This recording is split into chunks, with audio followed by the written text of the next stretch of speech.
আমরা তো সবাই ক্রিকেট খেলা দেখি, তাই না? ক্রিকেট খেলায় একজন ব্যাটসম্যান যখন একাধারে ডিফেন্স করতে থাকে, ডটের পর ডট বল দিতে থাকে, ডটের পর ডট বল দিতে থাকে, তখন কি হয়? ড্রেসিং রুমে একটা প্রেসার ক্রিয়েট হয়, ব্যাটসম্যানের মধ্যে একটা প্রেসার ক্রিয়েট হয়, আর একটা শব্দ বারবার শোনা যায় কানে, যে মারো মারো মারো, না? তার মানে হচ্ছে কি, সেই ব্যাটসম্যানটা কমফোর্ট জোনের মধ্যে আটকে গেছে, আর সেখান থেকে বের হয়ে আসতে হলে কি করতে হয়?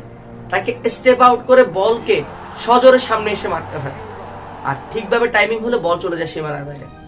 আর জীবনে যখন আপনি কমফোর্ট জোনে এভাবে আবদ্ধ হয়ে যাবেন, তখন আপনাকেও স্টেপ আউট করে সেই চান্সটা নিতে হবে। এবার প্রশ্ন হচ্ছে, আপনি যে স্টেপ আউট করে যে চান্স নিবেন, সেখানে আপনার সাফল্য থাকবে কতটুকু? আপনি তো ব্যর্থও হতে পারেন। একজন ব্যাটসম্যান কখন স্টেপ আউট করে বলকে মারে, আর তার রিস্ক কতটুকু থাকে? যেই ব্যাটসম্যানের দক্ষতা যত বেশি থাকে, সেই ব্যাটসম্যানের রিস্কের পরিমাণও কম থাকে।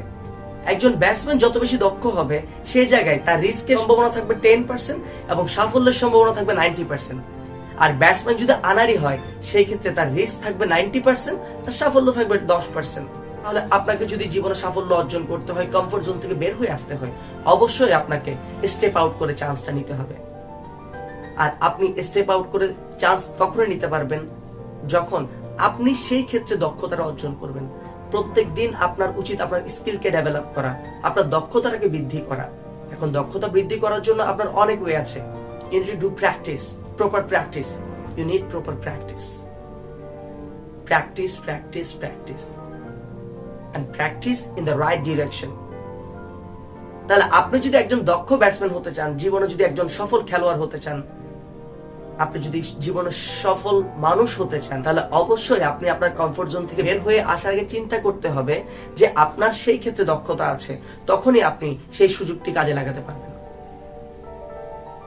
আর যে মানুষ সুযোগকে সঠিকভাবে কাজে লাগাতে পারে, সে মানুষের জীবনের সম্ভাবনার পরিমাণ তত বেশি থাকে, সাফল্যের পরিমাণ তত বেশি থাকে, রিস্কের পরিমাণ কম থাকে। আমি বলবো না যে রিস্ক নেই, অবশ্যই রিস্ক আছে, কিন্তু আপনি যদি আজকে সেই চান্সটা না নেন, আপনি যদি স্টেপ আউট করে না আসেন, তাহলে আপনি সারাটা জীবন সেই কমফোর্ট জোনে রয়ে যাবেন। আপনার জীবনে যে সম্ভাবনা আছে, সেই সম্ভাবনাগুলো একটা সময় গিয়ে অর্থহীন হয়ে যাবে। কারণ একটা মানুষের সম্ভাবনা সারা জীবন একই রকম থাকতে পারে না।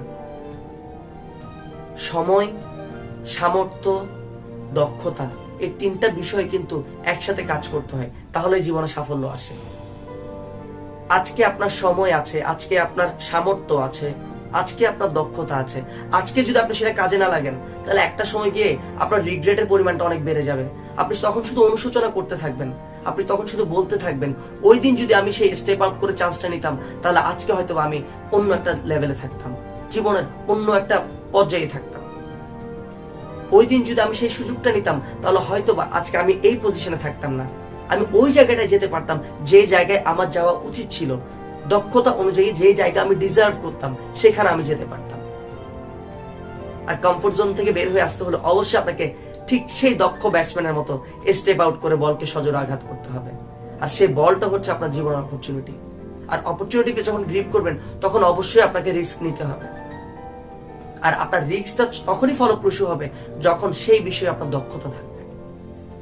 তাই জীবনে কমফোর্ট জোনে যদি আটকে যান, সেখান থেকে অবশ্যই আপনাকে বের হয়ে আসতে হবে। আর সেখান থেকে একমাত্র বের হয়ে আসতে পারেন আপনি নিজেই। যদি আপনি রিয়ালাইজ করেন আপনি কমফোর্ট জোনের মধ্যে আটকে গেছেন, নিজেকে প্রশ্ন করেন যে আপনি কি বের হতে চান কি চান না।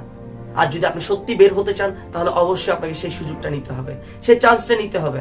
আপনার জীবনে সেই সুযোগটা নিয়ে সেটাকে সম্ভাবনায় পরিণত করতে হবে।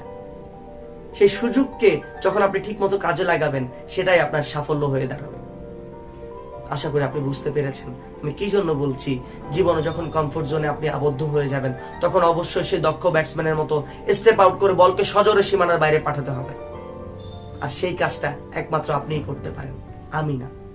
আপনার জীবনের দায়িত্ব আপনাকে নিতে হবে। আপনার জীবনের দায়িত্ব সত্যিকার অর্থে আপনি যেদিন নিতে শিখবেন, সেদিনই আপনি নিজের কাছে জবাবদিহিতা করতে শুরু করবেন। আশা করি আপনারা বুঝতে পেরেছেন কমফোর্ট জোন থেকে কিভাবে বের হয়ে আসতে হয়। ধন্যবাদ।